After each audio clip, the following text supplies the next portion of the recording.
Hello, my name is Anna. Today my topic is school bullying. Okay, there's so many cases of school bullying I have observed, I have involved, and I have conquered. The most period I experienced school bullying was when I was in elementary school 10 years ago. The most gratuitous one I still remember was how I got my nickname that period. One day my mom cooked a bottle of ginger tea for me. As you know, ginger tea is not a very popular kind of tea in China because its taste is quite unique and weird to some people, although I like it. Obviously, most of my classmates never heard of this kind of tea. My mom poured that bottle of ginger tea in my thermos, and I enjoy that tea merrily in my classroom, and I asked my deskmates whether she wants to taste that. Then she gave me a glance in disgust. Then she shouted in an exaggerated manner, "Anna was a freak who drinks ginger!" And everyone started laugh and clap. And that is how I carried my nickname throughout my elementary school period.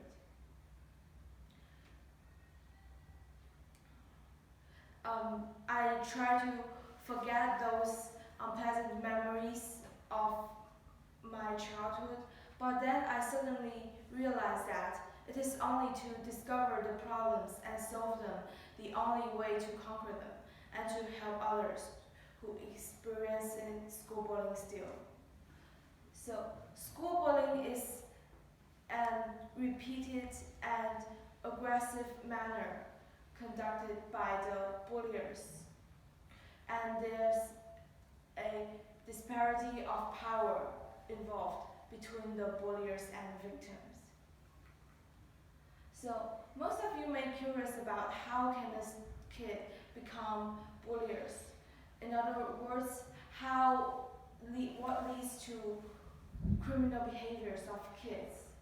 In psychological research, there's a multi-systemic therapies that views the child as being influenced of various situations. We can see that obviously family has the most significant influence on kids. This implies that the kids is being most significantly influenced by parents. One paragraph I have read in the book I really agree with is not the way that parents educate kids, but the way they behave themselves are more important. Which means that if parents have bad relationship between each others or the behavior of overbearing may add pressure to the kids. In most cases, these kids can't express their oppression to parents, so they confide their feelings and they express their feelings to others, like their classmates. If parents are over controlled of the kids' privacy, the kids may feel encroachment. Don't think that kids don't understand the meaning of encroachment. Even they don't know the words, they may get the feelings.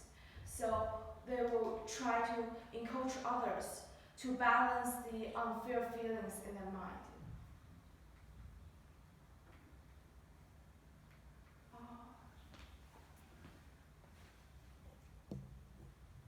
Okay, there's another group of people who involved in the bullying situations. They are the bully victims.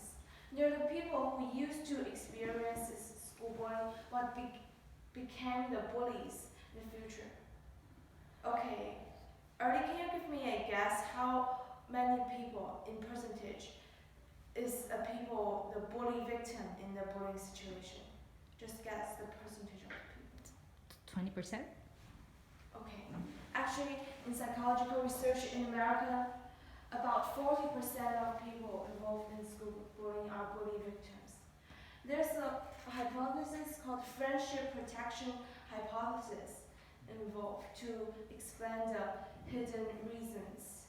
The people who used to experience isolation or bullying may find out that standing with the people who are stronger or with social status may protect themselves from being selected as the target of bullying. Standing with the same side doesn't only mean that kicking the victims with the bullies.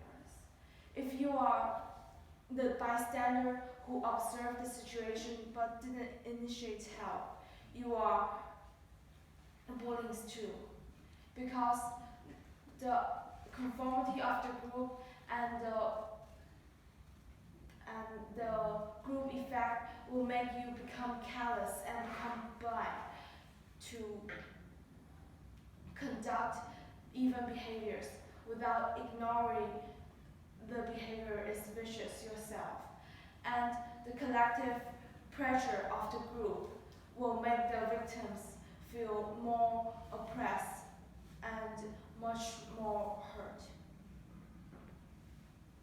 So, if you observe a bullying, please stand up and initiate help to the victims.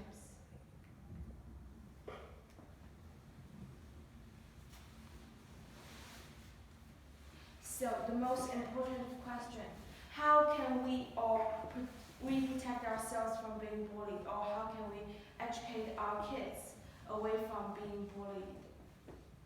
From my perspective, it's be more confidence. When I was young, I was quite inconfident about myself being so thin and so short, and I have illness a lot. But now I realize it is most important to be stronger and confident to protect yourself. For example, you can join the classes of karate or do physical exercise to protect yourself being stronger. As research have shown that many victimized children do exhibit behaviors that probably signal that they are being unlikely to defend themselves against the attacks. Moreover, they even reward the attackers from being submissive. So, when you get kicked, just kick back. When you get shouted, just shout back. Just as you have the right to use the guns to shoot others when others are trying to shoot you.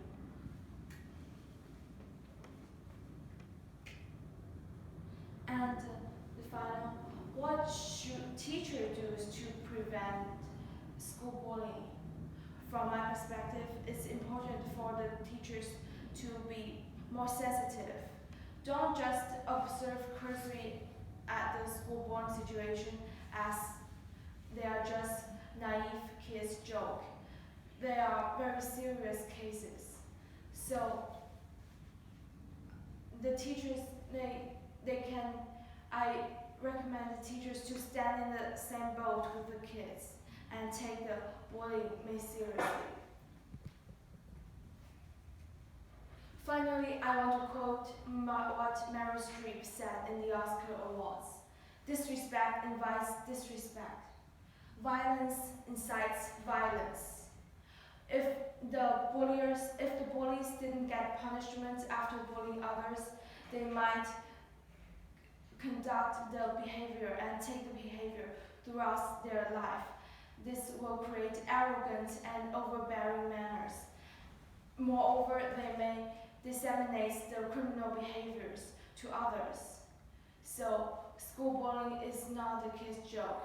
We should nip it in the bud. Thank you.